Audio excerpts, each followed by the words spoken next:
Kral space. I am Kim Kral. I am reporting to you not live from my closet. Hi, everybody. Hi. It is late on Wednesday. I am not in the mood to do this. I feel like if I just say that right away, I've re-recorded this like 3 times too, because I got really heated within the first like minute of it. And I was like, maybe we ought to ease into the anger. Yeah, I haven't recorded in 2 weeks. I was, doing really well with doing the like week in advance, and I'll get back on that for you Patreon subscribers. I appreciate you. I appreciate all of you, obviously. But I don't know, man. I haven't recorded since this whole the Supreme Court leakage of overturning Roe v. Wade, and I'm just really angry. Just really angry. I'm sad. The like hypocrisy and hate and ignorance that's coming out of the other side is just, I can't fucking believe we're still here, man. I just can't. Oh my God, I can't breathe either. I've been trying to start this now for like 20 minutes and I keep opening with that and I'm getting so angry, but I'm just really sad. And I appreciate men who are, posting about it and, saying something. I was so angry for a few days when people were just like, oh my God, here's something that has nothing to do with this like massive thing that is going to happen.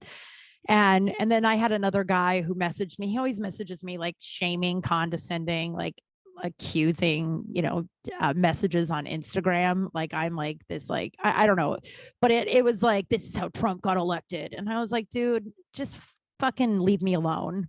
Fucking leave me alone. It's like, unless you're on our side and you don't have a uterus.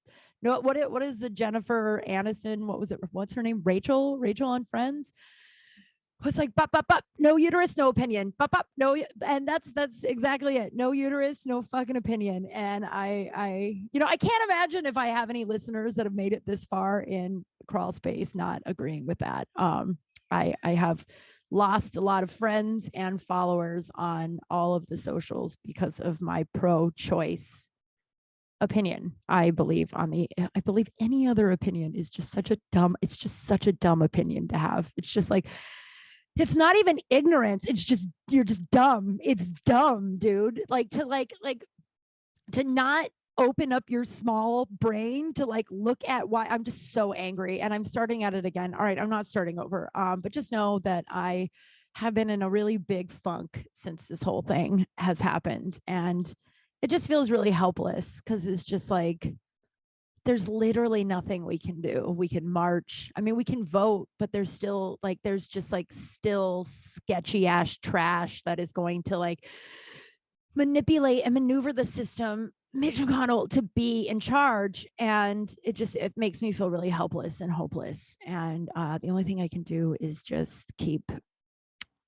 opening my mouth and voting and educating myself and, working towards a goal of one day maybe running for some sort of government office. I've talked about that before, but I don't know, part of me is like, should I move that up? I mean, just Jesus fucking Christ. I don't know. So there's been like a cloud of sadness around that. And Mother's Day was a few days ago. And, man, Mother's Day hit me a lot harder than it normally. I'm so sad right now. I did start a new birth control like 2 months ago. And so I know my hormones are a little funky because of that, but my boobs look great. Like I'm crying all the time, but my boobs look fantastic and I'm not giving them up, man. I'm not. I just cry now. And I cried a lot before, but I didn't have these wonderful boobs. So, I mean, I did, but now they're like full and I don't know. Still kind of want to get implants, but these are nice. Oh man, I'm having a hard time breathing. I have it. Ooh, sorry. But yeah, so there's just been like this cloud of sadness. And then Mother's Day, Mother's and Father's Day is always a tough one for me. It just is. I mean, if you've listened this long, I didn't have the best of relationships with my parents. One is alive. I don't know where she is. I don't believe I will probably ever talk to her again or see her again. And I don't know, days like Mother's Day, it makes me sad. for all kinds of reasons. And, I was talking to a friend, and she has, someone in her life who has a strained relationship with their mother. And it's just, and then another friend of mine, this is her first Mother's Day without her mom. And it's just a tough day for some people. I try to stay off of social media on those days, just because, and it's not that I'm not happy for all of you who have happy, great moms. It's not that. It's, every other 364 days of the year, I feel, great for you, but that day is just tough for me. And this year it hit me a little bit harder. I think I was a little sick last week, and I don't know, man, I'm just in a funk, and that's just part of being human. And my little sister and I were on the phone and are texting, and I appreciate that she wasn't like trying to fix me. It was just like, yeah, sometimes being a human, sometimes when you're a human, it just equals being a little sad and in a funk. And the only thing you can do is just like accept it and, keep moving, keep swimming, rest if you must, And I have been resting a whole lot the last few days. Finally got food in my fridge. I've just been like, I don't know. And I debated even doing this today.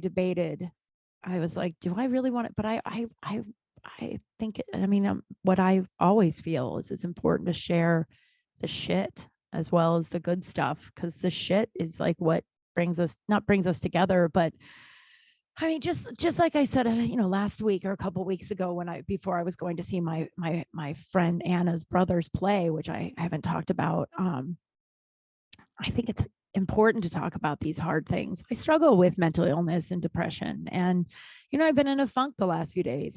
I went out on Saturday night with some old friends, and I had a great time. But the truth is after a night of partying, drinking, no matter how fun and great it was, it still puts a cloud of like, it's a depressant, I guess. I don't know. And I think I didn't ever notice it before, because it was like a, weekly, daily thing, And so it was just like part of how I felt all the time was, that, and it's such a hard thing to talk about, and I hate that I had a fun, great night and I have this like shame around it, like I can have a drink and not blow up my life, and I can, go out and get drunk and have a good time. But it fucks with my mental health. And not anything happened. You know what I mean? Like I was trying to like be like, what the fuck happened that made me so sad? But I think before I started to work on myself, I guess, before I got into ACA and before I got COVID, or before the lockdowns, really, the lockdown was when I really started to like pull back my like partying, which is something I'm grateful for. A lot of people went the other direction of just like, well, I'll just be drunk every day in my home. Oh my God, I think I would have killed myself. And I'm not laughing at it because I think it's true, but it's so funny. It's just, I think I never noticed it before because feeling sad was just such an everyday thing for me. That's such a sad thing to admit. And maybe I don't think I need to put a trigger warning on any of my podcasts. I feel like they're all one big trigger warning. But I think I was always kind of sad. So when I feel this way now, it's harder somehow, so yeah, I went out on Saturday and I was really hungover on Sunday, and all of my, I was on a group chain, and all of us were like, oh, hangovers hit you harder when you're in your late 30s, early 40s, but like it was a fun night. It was fun. But I just felt like in a funk the last few days. And, and I think that wasn't just, that. I think it's also the news is really getting to me. I don't understand how we're all just existing. You know what I mean? We're all just like paying our silly little bills and making our silly little bed, and the world is literally imploding around us, and we're just like going to jobs. And it's funny. So I have this thing that I need to figure out, and I never have yet. I don't know, like 5 months ago, I got this package in the mail from Japan, I think. And I opened it up and it was a Gucci Mickey Mouse t-shirt. And I think it obviously probably wasn't real Gucci. I mean, it's a nice feeling t-shirt. It's just, I have no idea where it came from. And it's sitting here next to my I don't know why it's here, actually. I have no idea why it's here. But yeah, so I think I've just been in a funk, and I debated not recording, but then I was like, man, I want to show the good and the bad because I'm a human and sometimes I feel down. And, it's just wild. I guess I get, and also every time I drink, it brings out like all of my long haul COVID symptoms, like big time for like a week. That's why I don't do it very often. But it was a good friend's birthday. Another good friend was in town. I don't know, man. I toy with the just like maybe ever again, but I do like a occasional glass of wine here and there. These aren't real problems, but I am sad. The guy that I had a crush on, I don't think he's the guy, guys. I just don't think he's the guy. Some stuff took place that I'm going to keep private in the last couple of days. That was just like, oh, he's a lot like the Seattle guy, but I mean, a different, obviously a different guy. And he actually lives here too. So that's, big ups to me for at least picking someone who lives close. But yeah, I don't know. So I was working all these events for the company I work for. I was working the Netflix as a joke. And I also worked Florence and the Machine. I'll tell you about that in a minute. But I was working the bartending those festivals. And I saw this guy. So, okay, I was like talking to my bar back and one of the bartenders about this dude I have a crush on, right? And I was telling the whole story. And I don't think this guy's not into me, but I don't think he's not into me. You know what I mean? Like, I don't think he's into me, but I don't think he's not, I don't know. But I like if I text him right now, he'd respond right away. But it's like, I don't know. So I'm telling that, and I'm not going to get into the whole story because I had a harsh reality hit me last week. So I'm telling this bartender that I work with, and I'm telling this bar back too, with this like long story about like how this guy isn't doing exactly what I want him to do, and all these expectations I have on some random dude that I really don't know that well. And as I'm talking, this guy I haven't seen in 20 years, or I have seen in 20 years, but I knew him 20 years ago when I first moved to Los Angeles, 19 years ago. When I first moved to Los Angeles, we used to work together in that sketchy phone room I've told you guys about. And if I haven't, that's wild. I'm positive I told you about that, but I worked in the sketchy phone room, and not sketchy. It was a pretty good, like we raised money for really good causes, but it was just a lot of bizarre characters in there. And there was a guy that he was one of our like friends, right? So we all sat together and every day we'd have fun. And he's been an old friend for a long time. And we give, he was randomly there. We give each other a hug and whatever. And I was like, and then the bar back in the bar, he leaves, and the bar back and the bartender go, okay, keep telling us the story about the guy. And I was like, oh my God, I can't. I was like, that guy right there, 19 years ago, 21-year-old Kim was sitting in a phone room telling him a story about how some dopey guy didn't like her and she was sad, or he didn't call. It was like literally, I'm like, oh my God, you're just as far in as you'll ever be out. You have to change this up. You have to fucking change this up. I was like, I can't. I've been doing this for like, this is, and sometimes it works out. They become your boyfriend and it's great for a while. I mean, I haven't found the guy yet or the girl yet. I haven't found the person yet, but like, they haven't worked out thus far. And I just saw this, like, I don't know how to describe, where I was like, never mind, it doesn't matter. Because honestly, I was like, I'm more bothered that I'm bothered. But then I saw my buddy and I was like, oh my God, you've been literally doing this for 19 years and probably longer. I think I told you guys this years ago, episodes ago, but I was, when I lived with the fraternity in college, we didn't really have cell phones. We did, but no one used them. It was like, oh, I have a cell phone. It's never on. It's such a wild time, just a very different time. And so we had answering machines. And yes, I had 4 roommates, and we did have the, hi, it's Sarah and Chris and Stoltz. We had the whole, like, whatever. It was very cute, but very embarrassing. Answering machine. And I remember I came home one night and I walk in and my roommate Stoltz is in there. And I was like, did anybody call for me? Like that hopeful, and he's like, nope. And I went, oh, okay. And I got visibly sad. And he goes, he goes, I promise you the guy's going to call. And I was like, you think? And he's like, yeah, but this is how it's going to play out. This guy's not going to call for a few days and you're going to mope around for a few days because he hasn't called. And then he'll call you and ask you to hang out and you'll panic because you don't actually want to hang out with him. You just like the chase. And then you'll avoid his phone calls for like a week and a half until he finally gives up. And then you meet another guy you're bummed out that's not calling you. And then he'll call you. And I was like, what? And he was like, and I wrote a whole goddamn book about this, about how you pick unavailable people. And I guess I'm still fucking doing it, man. I'm just doing it. And that sucks.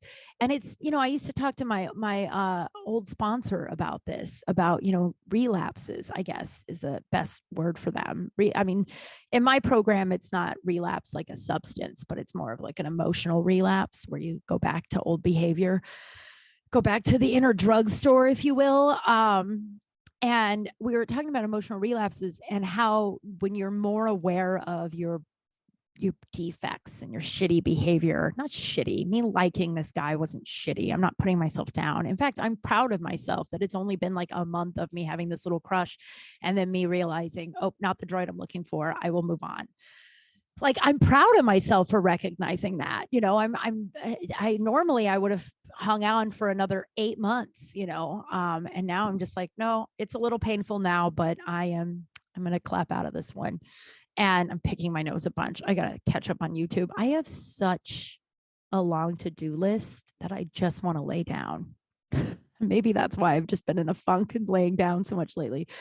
But like we were talking about our defects and how not defect, but and so when you do go into the emotional relapse and you do go into old behavior, it is so much more painful when you're aware of your shitty behavior. It's so like when you're just walking into a burning building and you don't know it's burning, it's not that painful, right? Until the burn or whatever, until the fire. But like when you're walking into a burning building and it's a fucking burning building, oh, the awareness is so painful. The awareness is so painful. And yeah, so I don't know. I mean, I could be wrong about this fellow, but I'm just going to let it be, man. I'm going to just let it be. And then it brings me back to another cool thing another sponsor gave to me years and years ago. She was my sponsor in Al-Anon. She was a cool lady. I was sad about some other, douchebag. I think I'm just not interested anymore. I am done, which will make the sexual revolution. I'll catch up on my sex life and then we'll see where we're at. Who knows? You know what I mean? Plus, I'm going to Thailand in a month. I don't want to have some dude. This is a spin out of a crazy person. What was I saying? Oh, yeah. My friend used to say, or my old sponsor used to say, as this is so true. So I was sad about some douchebag. And she was like, just let it be. She's like, men are like rubber bands. And I was like, what? And she said, men are like rubber bands. Women are not. If you let a man go, he will snap back to you no matter what. You know how they're always like, they always come back. They always fucking come back. They may not always come, like obviously eventually they stop them, but they'll come back at least once, always, right? Like men, they always come back. So men are like rubber bands. You let them go far enough, they'll snap back. I said this in front of a man the other day and he did not like this, but I was like, every woman in the room was like, yeah, we all know that. And even he was like, well, yeah, I guess if you like, it's like, I don't know what it is, if it's an ego thing or what, but you let a man go far long enough, they'll snap back to you. Women are not like rubber bands. You let us go far enough and we get over here and then we're like, oh, you know what? I'm okay now. I don't need you anymore. That is a very generalized blanket, but it has been proven true over and over again for me. Oh man. So I worked a bunch of events last week at some venues. It was fun. It was fun to bartend in a place. I'm bartending at the nightclub I worked at this weekend. If you're in Koreatown and you want to come to a Korean nightclub, I'll be there. But a few things happened. I got yelled at by two dudes and I would like to tell them now.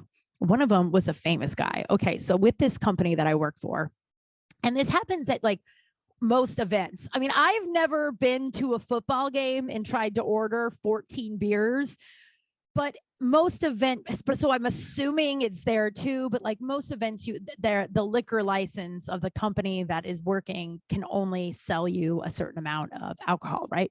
So a certain amount of like I don't know, you can each adult person with a wristband can get 2 drinks. That is every event I've worked at, whatever, right? So this guy comes up and he is, the concert's going on. This is Florence and Machine, which, by the way, Jesus Christ, she is talented, man. She's so talented and cool. So like, it was at the Los Angeles Theater, I believe, and downtown is so fucking wild, man. Like, you walk, it's so sketchy, but then you walk inside these like sketch ass buildings, and it's like the most beautiful architecture, like historical building you've ever walked into in your life. So it's beautiful. And she's like, the doors open at 6 and you need to be there at 6. Bitch didn't go on until 8:30, and no one, like, they had a harpist. It was so beautiful. But the Florence the Machine fans are so nice, except for this guy. I will tell you about this guy now, but everybody else was like, yeah, I guess we do have to, we don't know why we had to get here so early, but we'll wait. She didn't have an opener. She played 2 hours. And like halfway through the show, she was like, you know what I'm going to ask everybody to do? I'm going to ask you all to put down your phones. Just put them down. Let's just be here together. She was like, look to the person to your left and your right. And if everyone, if someone has their phone out, just be like, hi, my name is, and introduce yourself. And maybe we could just be here together for a minute. Oh, fuck, I might cry again. Ooh. I mean, to be fair, I cried a lot way before the birth control, but now I have these boobs. So the concert's going on, so there's not that many people at my bar, and this guy comes up and he's alone, and there's a woman standing behind him. They're not together, right? And he's like, can I have 4 drinks? And I was like, I can give you 4 drinks if you have another adult human with you, but I can only give you 2. He's like, what? Are you serious? Come on, just give me the 4 drinks. And I was like, no, I'll literally lose my job. It's our liquor license, so it's against the law for me to give you more. And he's like, come on. So his friend comes out and he goes, hey man, will you stand here while she makes me 2 more drinks? And he's like, what? No, fine, but you have to hurry. And snaps in my face and goes, you have to hurry because I have to go to the bathroom. And I just like, and I'm not like a 25-year-old bartender anymore where I'm like, okay, sir, I'm so sorry. I was like, excuse me? I was like, dude, I'm not going to hurry up and make drinks so you can go to the bathroom. Just go to the bathroom and I'll make him 2. And he's like, what? And I was like, yeah, I'm not dealing with you snapping in my face. I don't operate that way. And he was like, fine, I'll wait. Just do it. Just make the drinks. So I make all 4 drinks, put them out. Bathroom guy's like, well, I don't have to wait here because you already made them, and ran off. And I was like, are you motherfucking kidding me? And then the other guy goes, can I still take them? And I was like, honestly, dude, just pay and go. Just go. Like, so fucking rude. Just go. But I didn't say the rude part. I was just like, just go. I just don't want to get in trouble. And he grabs and he leaves. I think he didn't tip me well. He was like, oh, I wish I had more money or something. He had some like shit. The whole thing was just shitty, right? Then this girl comes up to me, the girl after him. She's like, oh my God, I'm so sorry. And I was like, yeah, it's all right. And it was like, that's that guy's life everywhere. Anyone who treats you that way as like a person in any industry, if a customer treats you that way, just please take this advice. Someone gave this to me a long time ago. My buddy was a congregee. I can't say that word at a hotel. Doesn't matter. At the hotel. And this guy one time couldn't get his key card to work, and he's just screaming at my buddy. And my buddy was like, sir, we can get you another card, but this should work for everything. He's like, well, it's not. Are you calling me stupid? Screaming at him. So he gets the card, he goes to the elevator, it works. And he's like, yes, sir, maybe. He's like, no, you must have fucking about it. And screaming. And he was like, all right, well, here you go, sir. Have a good day. And he goes, I was like, oh my God. He goes, well, no, I know that I just have to deal with that human right now. That human has to have those kind of encounters all the time because that's him. He's awful. That's all the time, right? And I was like, oh shit. So the girl comes up and she goes, oh my God, I'm so sorry. And I was like, yeah, well, that guy has probably a rough life. Like, if that's how all of his encounters are, it must just be a really shitty existence. And she goes, yeah, but what really sucks is they're really famous. And I was like, what? And she goes, yeah, they're like, I was a big fan of both of them. And like, I'm just so disappointed I saw them treat someone that way. And I was like, oh shit. And then I asked who they were, and they were some choreographers. Jesus, I can't say congregees. I don't know, whatever. We all have gaps of knowledge. Okay. But she was like that. It's just so sad. But yeah, they were like choreographers or some shit. I wouldn't know that world. So when she told me who they were, I was like, yeah, I don't know who that is, and I don't care. But oh no, I just got so excited. My God.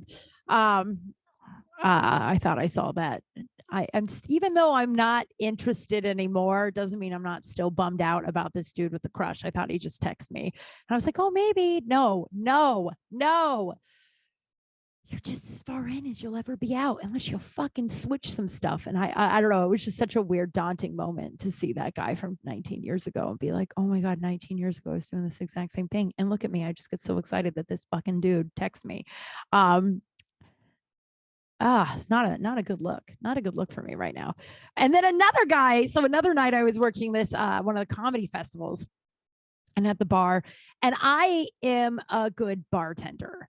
The people who I have bartended with who will refute that are not very good bartenders, and or it was the place that I worked at that I was sexually harassed and had to quit because they took the guy who sexually harassed me side. I don't hold resentment towards those people, but they do like to tell me that I wasn't a very good bartender often. And I'm like, I've never gotten that literally anywhere except here, which is a fun coincidence because I had to quit because I was sexually harassed. But like I'm a good bartender, and I'm good at, like, I was working with my friend Katie at that golf tournament a couple of months ago, and she's like, we were slam busy and you never stopped moving, but you also never stopped being personable with everyone. You're getting everyone to laugh, and you're working, and you're like, that's how I make my money. So fuck off, random guy. This guy comes up, so it's before the show, so everyone's trying to get a drink before the show. All the lines are busy, and I'm talking to these four people and making their drinks, and we're bringing them up or whatever. And this guy comes up, and he goes from the back of the line. He goes, excuse me, can I just get a drink and not have to hear you talk to everybody? I have a show I need to go to, and you're just chatting it up. Can I just get a drink and then you can go back to making friends? And literally everyone in line just stopped, and because it was such a different mood than everyone else. And I was just like, hey man, I'm bartending. I'm just talking to people because I'm bartending and seeing how they're doing. But I'm going to keep making their drinks because they were first. Also, everyone has a show to go to. That's why you're all here.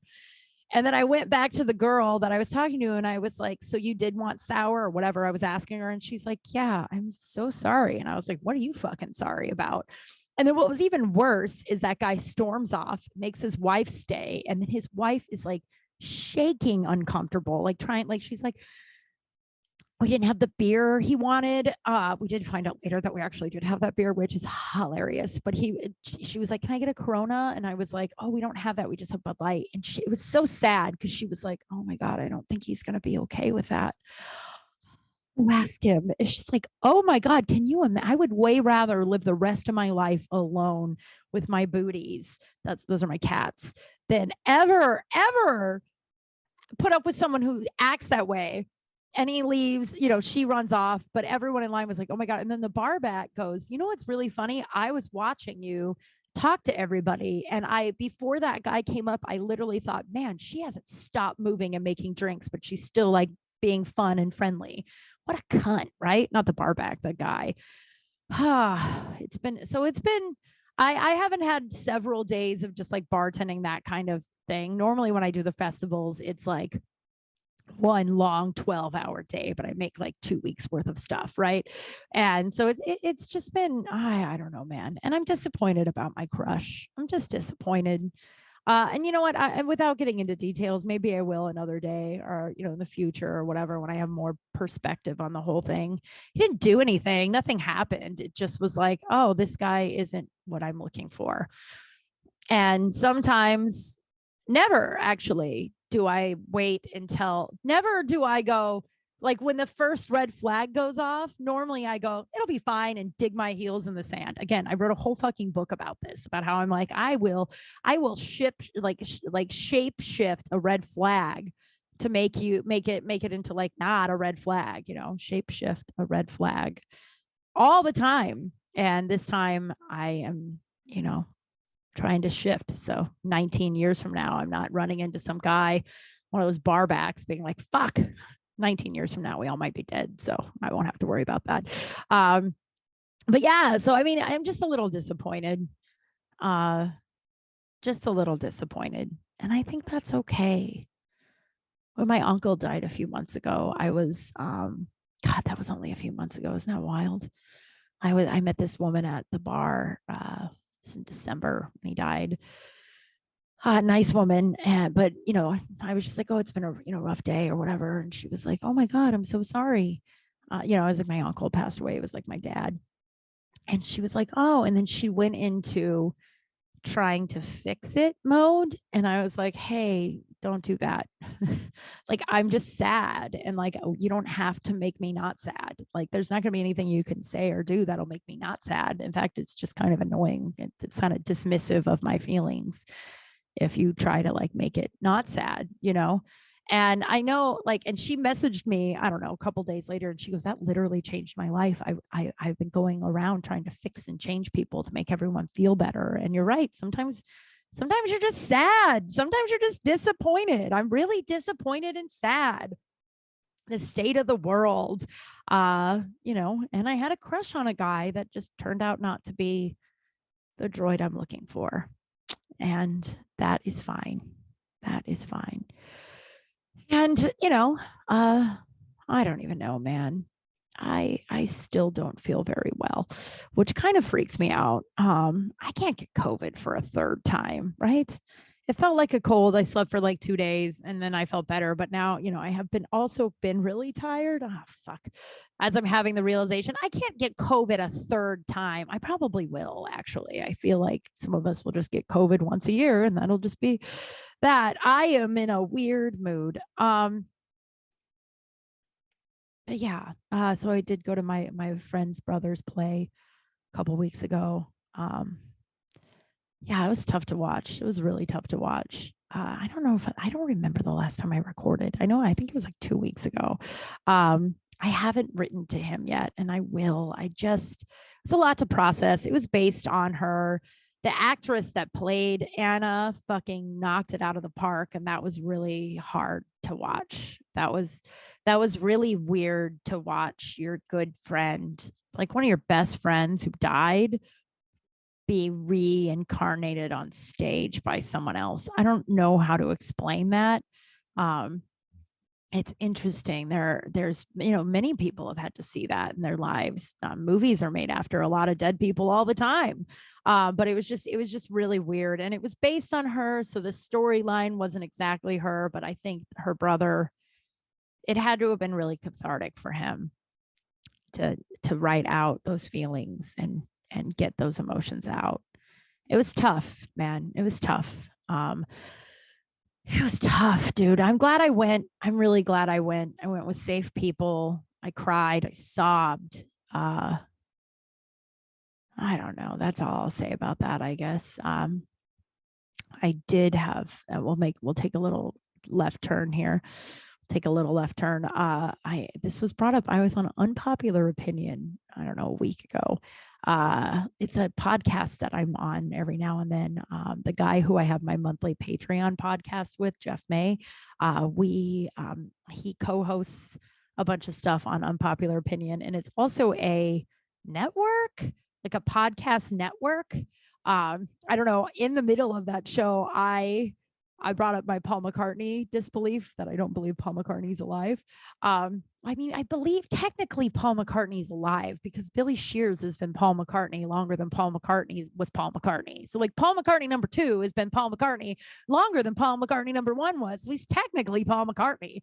I did bring that up on there. And so he was like, I think we're going to have you on the conspiracy show. And then he's like, I have slam dunk evidence that Paul McCartney, the only way I'll believe it is if there's DNA evidence. And I don't think that anybody thought that when Paul McCartney died, that 25 years, 40 years from now, we're going to have to be proving this. So let's take his DNA, and no one's going to excavate a body. Wow, there are a lot of words I just can't say. what are you going to do? So we're on this and the show hasn't started. So I don't think you can even listen to this unless it's on, unless you're on their Patreon. Cause we were just chatting and this came up and I haven't thought about this. I'm going to say in years, 25 years. I don't even know how it came up. So when I was in high school, I don't even know if, when you're in, okay, well, here we go. When I was in high school, and your vagina changes a lot when you grow up, right? And the only way I can describe it, a lot of male friends of mine are always like, yeah, I like to go commando. And I'm always confused when female friends of mine go commando because, like, I was talking to a girlfriend about this the other day. We were talking about girls, like how guys are like, you wear panties. It's like, well, yeah, we do. Why? Shit comes out of there. Like, shit comes out of our vaginas, right? But that doesn't really happen until you're like like in puberty. I don't believe anyway, but I know, like, so at a certain point, I can't believe I'm telling you this, but I said it on fucking Unpopular Opinion, and it was a interesting, wild story. But so my best friend and I, we found out about yeast infections, and we were like, and we came to each other and we're like, oh my God, is this what's happening? And I don't know, I just don't think that, like, I mean, I know why I wasn't taught about most of that stuff, because like the mom in my life was not around. I just sort of figured out all that stuff. In fact, this best friend of mine was the person who helped me put in a tampon. In fact, one time she tried to help me put it in by literally putting it in, and she was like, I have nightmares about that, about you just like my legs up in the air, me on my back, and her with the tampon trying to put it in. And so I don't want to speak to how her mom was, but all I know is no one taught us about yeast infections.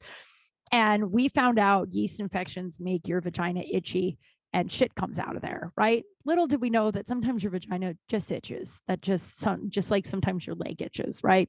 And shit comes out of there all the time anyway. And like, yes, again, yeast infections, obviously, so gross. I can't believe I'm telling you this, but here we are. Like, yeast infections, obviously they're really itchy, and then like bad shit comes out of there. But we didn't know the difference, but we found out about yeast infections. So we started spending a lot of time in the feminine care aisle.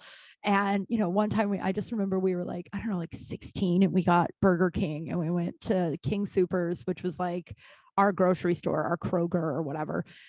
And we, sat down at the aisle, the feminine care aisle, where there was the Monistat. That's yeast infection treatment. And we just like pulled it out and we just read all the backs. And I think about that now and just how, like, I kind of admire high school Kim and her friend, because we just did not give a single fuck what people thought of us. Like, I don't know, like, not that I'm embarrassed now to get that stuff, but I certainly wouldn't get some fast food, sit down and just hang out and read the boxes to figure out which ones would be good for me. I certainly would not be doing that. But so so we're sitting there, we find that, and then we decide to get the 3-day Monistat. So this bitch and I know I've had a yeast infection. We did not have a yeast infection. We were just, developing. But this bitch and I put yeast infection cream up our vaginas for 3 solid nights, thinking it would change, discharge, just regular old discharge. I don't remember if we ever really talked about it again, but in our feminine care aisle search, I need to look this up because I have never seen it before or since.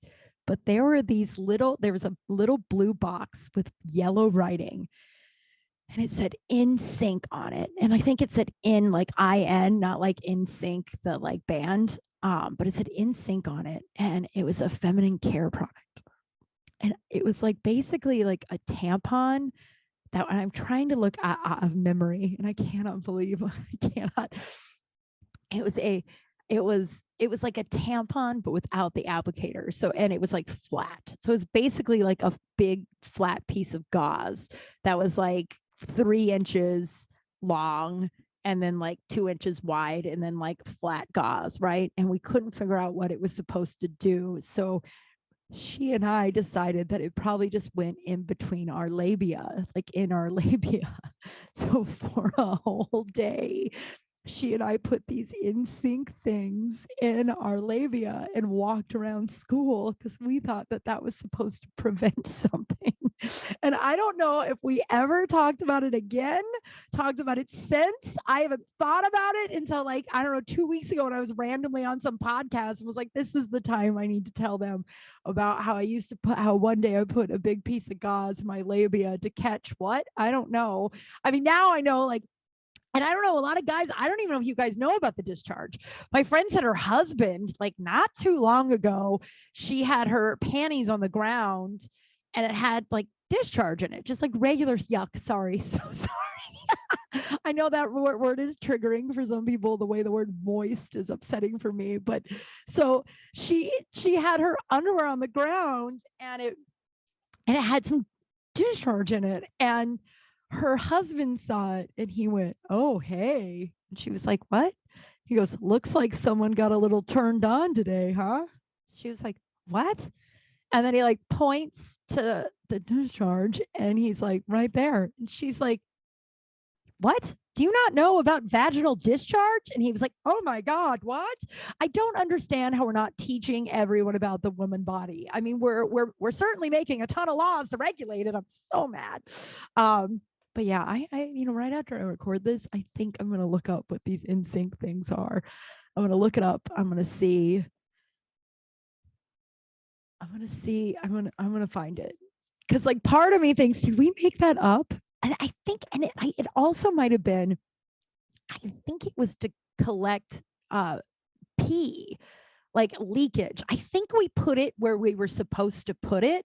I think like a lot of times, most women I know after they've had a baby, they pee their pants now, right? Their bladder is weakened, their urethra's weakened. So like they'll cough and they'll pee a little bit. And so I think it was to catch pee. I think I'm going to look it up. I'll get back to you next week about this. I'll write it down on my notes so I remember to look it up because you guys know I forget shit all the time. But I think, yeah, I think it was for pee. But my best friend and I wore those in our labias for a whole day, thinking that it would help our not yeast infections. I also did pee my pants quite a bit in those days, but when I would pee my pants, it wasn't like a little tinkle. It was like I'd full blown pee my pants. So that tiny piece of gauze wasn't doing anything for anybody.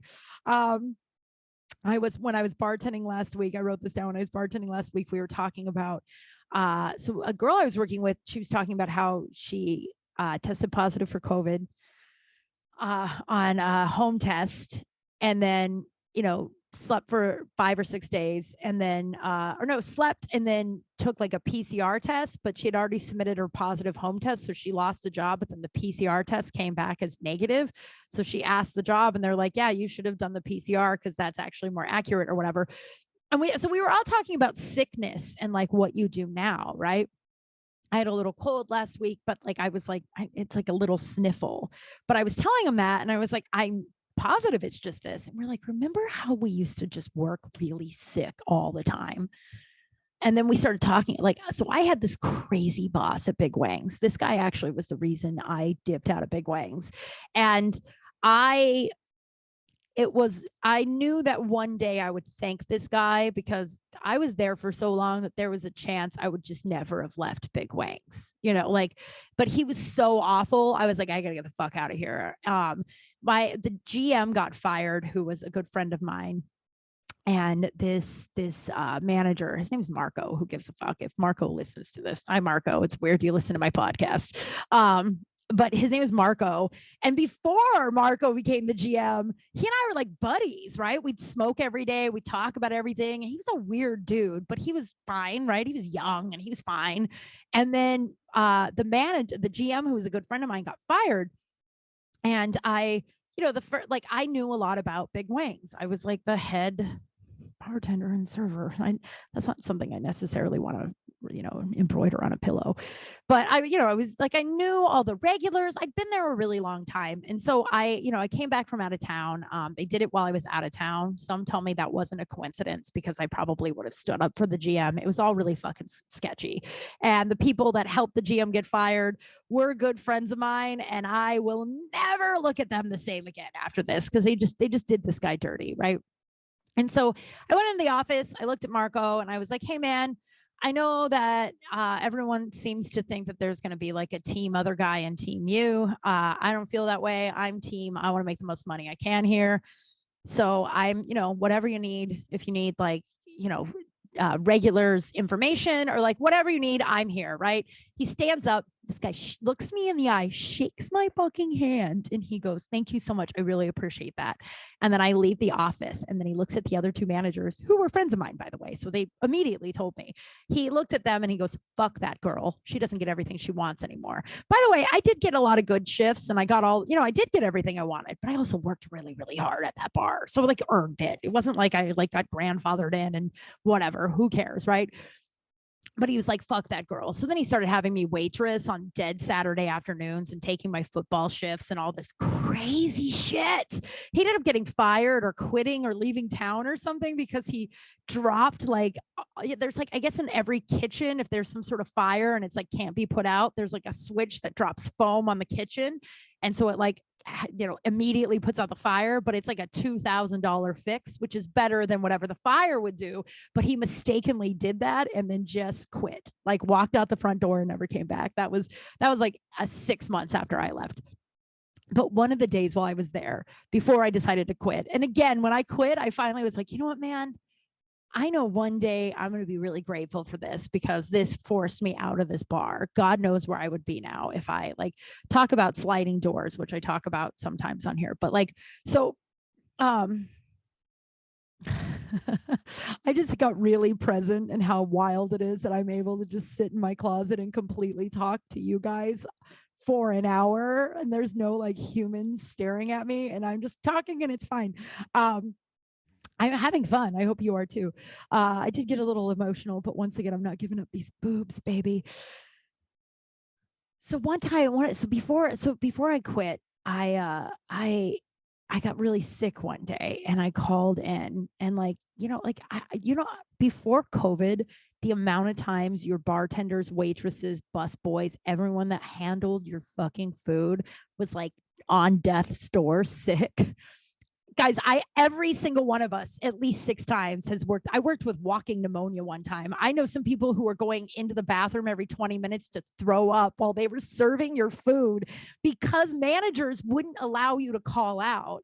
This is same with like retail and shit. It's like, well, this girl is really sick. She needs to just stay home. Who cares if these people have to wait an extra 10 minutes in line? But corporate America, man. And so one day I was really sick and I called in and I was like, hey, I'm really sick. I'm not going to be able to come. It was also like a day that no one was going to make. It wasn't like a money making day that I was needed there. You know what I mean? And the manager's like, hold on. And then he comes back. He goes, yeah, Marco says you either have to bring in, you ready for this? Bring in a Tupperware full of your vomit or you're going to get fired or you have to come in here. You need to prove you're puking by showing us your puke. And I was like, are you fucking kidding? And the manager was like, no, that's what he said. And I was like, that's fucking crazy, right? And he's like, yeah, that's just what he said. And I was like, well, tell him he can fire me. I'm going to go back to bed. I'm not puking in a Tupperware. And I was telling this to the girls I was working with last week at these festivals. And then we all started talking about how many times we've had crazy ass managers be like, you need, my old boss just told me that he bought a bunch of COVID tests. And if someone tests positive, he's going to wait 5 days and he's going to go to their house and he's going to make them take a test. And if they're negative, even if they don't feel better, they better get back in and bartend. That's insanity.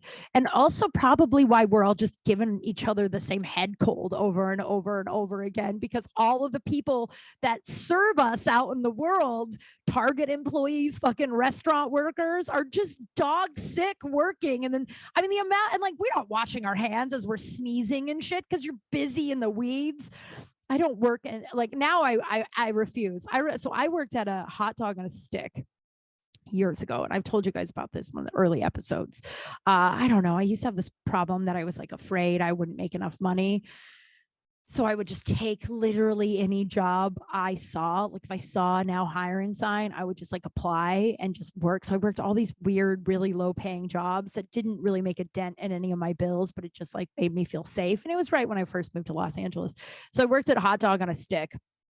And oh man, one of my biggest regrets in life, truly one of my biggest regrets, is when I quit, I didn't steal that hat. Hot dog on a stick, if you don't live in Los Angeles, is like a hot dog stand that has like a really fun costume that there's like a hat. And I've always looked really young, but when I was 21, I looked like I was like 14, and we had to put all our hair up in this thing. So I looked like a 12-year-old, but I was like 21. I was like older than all of my coworkers.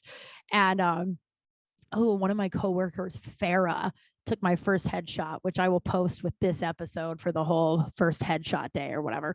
She took my headshots and they were fine, but she charged me so much. And then later people were like, you had someone charge you that much for that? I had no idea. I was brand new to LA, right? Everyone there's so many books if you move to LA that'll like tell you how to operate in LA.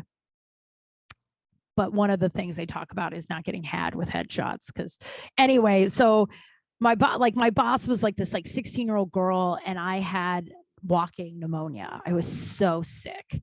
And so I come in, I don't know why didn't call her, but I came in and I was like, hey, Brittany, I am really sick. I don't think I should be working. And it was like a rainy day. I remember it being really rainy and no one at the mall. And she was like, well, you have to work. It's just me. And I was like, yeah, man, I have walking pneumonia. And she was like, all right. I was like, I don't think I should be handling anybody's food. And she goes, all right, fine. Just go in the back and do dishes. That's what you'll do today. It's just do all the dishes. And I was like, okay. And this, by the way, cured me of like being freaked out I wouldn't make enough money, because I was sitting there and I was washing dishes and I'm like close to passing out. And probably half hour, an hour of that. And I walk out to Brittany. I made up her name. I don't remember her name. I couldn't pick this bitch out of a lineup. I went out and I was like, hey, Brittany, I'm going to go home. I'm fine. I don't need to work here. I'm really sick. And I don't think it's like safe for me to be working. And she was like, what? And I was like, so I'm going to be back in a couple of weeks for my paycheck. I don't know if I ever went back for it. It was probably like $40. Minimum wage at the time was like $7. And I worked like 7 hours a week. Right. And so she was like, well, you have to leave your uniform back there when you leave. Because one of my top 5 biggest regrets in my life is that I didn't steal that fucking hat. Because it's really hard to get that hat. Like you can't rent it, I don't believe. Like everyone is, biggest regret. Like what the fuck did I care? But the amount of times, and I get the flip side of it from like employers, that so many people lie about being sick that when people are actually sick, no one believes them. Human race, am I right? I can't believe I told you guys about my labia. What are you going to do? You know what I mean? I think that's the episode. I have a poop scoop I'm going to read to you. Tell you why I'm one lucky broad. I'm one lucky broad. I'm one lucky broad that I am pulling out of this funk. And I'm one lucky broad. I'm one lucky broad that my days aren't all sad. So I notice when they are. I know that sounds really fucked up, but I was really sad all the time for a long, long time.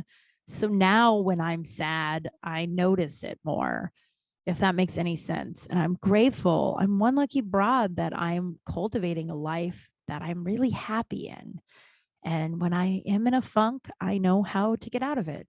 And I'm grateful I've recorded this today. I don't know what I talked about. Kind of I do, but I wrote it down in front of me. But I'm really grateful that I did talk today, and I did come on here today, and I showed up. I do always feel better after I record one of these, and I'll get back on track with the Patreon. This week you'll probably get tomorrow or the next day I'll get the next week's episode out, so you guys can get your early access. I appreciate you supporting me on Patreon. If you're able to do it, I would love it. Patreon.com/Kim Kral. I have 2 bonus episodes a month and then some other fun stuff if you want. there's a signed headshot in there that I will send you if you're a certain tier, or if you just want the signed headshot, it's bikini shot. Venmo me $10 and your address, and I'll send it. And it's 22-year-old Kim on a orange couch. It was my first bikini shot ever. I was nervous, but I look hot, so that's exciting. And then there's 2 bonus episodes, one with comedian Jeff May. Fine, we have a podcast. Last month we got in a huge fight. It's all in love, I guess. No, it isn't love. And then I have my sexual revolution, which, I'm all closed up right now because I am so, I don't know, tired of having crushes and being disappointed. But that will probably change by next week, because that is how it works, isn't it? All right, you ready for this poop scoop? This one will be anonymous. I'm very excited about this. I'm very excited about this because I know this person in a world that I did not know he listened to the podcast. And he was responding to a different email for the world I know him in, and then was like, hey, here is something as atonement. Please accept it. And he said, nameless in return. And of course it's accepted. I was so excited. And I was so excited that you listened to this. Thank you. And if you want to send me your poop scoops, please do kimcrawlspace@gmail.com. It means the world to me. I don't know how many more ways I can tell you that. If you want, they could be anonymous. You can say your name. If you want to make like a voice memo, no one's done that yet, but make a voice memo and tell the story on your own. I can insert it here. That would be really exciting. I might even put music to it. I actually would be really excited if someone did that. Okay, here we go. Quite a few years. Oh, also remember, I have a hard time reading out loud in times in situations like this, so I stutter some. Okay. Quite a few years ago, probably when I was about 17, my family and I were heading out to see the Phantom of the Opera in San Francisco. Ooh. We love getting gussied up in a good suit and polished shoes. A few hours before heading to the theater, we stopped for dinner. We made our way to the Orpheum Theater and found our seats. Wow, Orpheum Theater? I think that's what it is.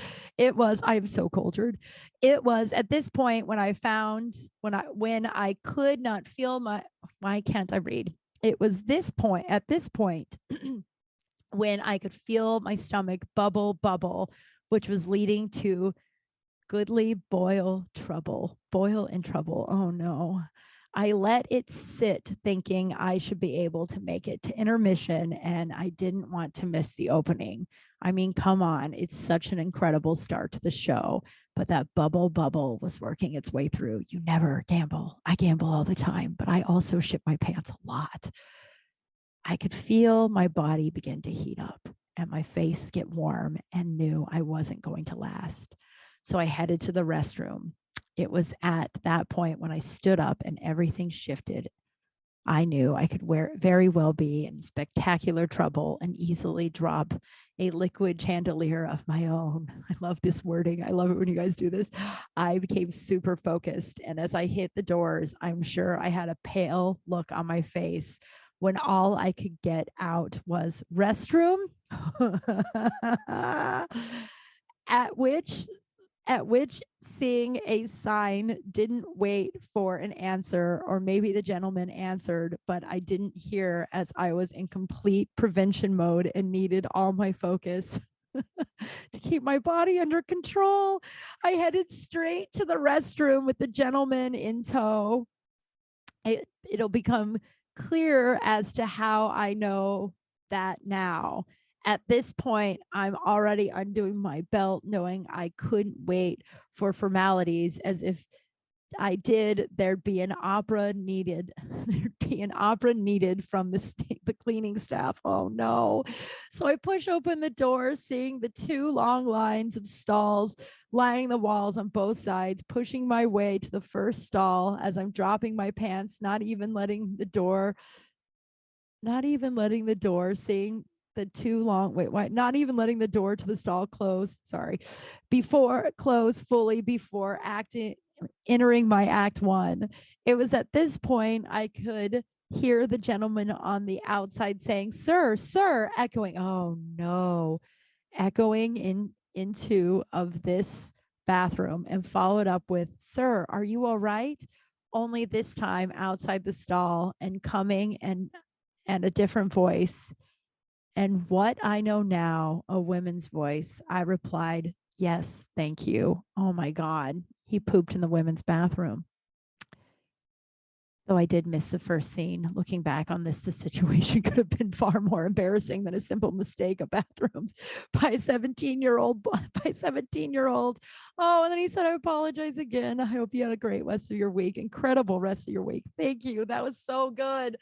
I mean, as a 17-year-old, blowing out the wrong bathroom is a nightmare. Because like girls terrify you. I'm sure as a 17-year-old boy, girls terrified me as a 17-year-old girl. So did boys.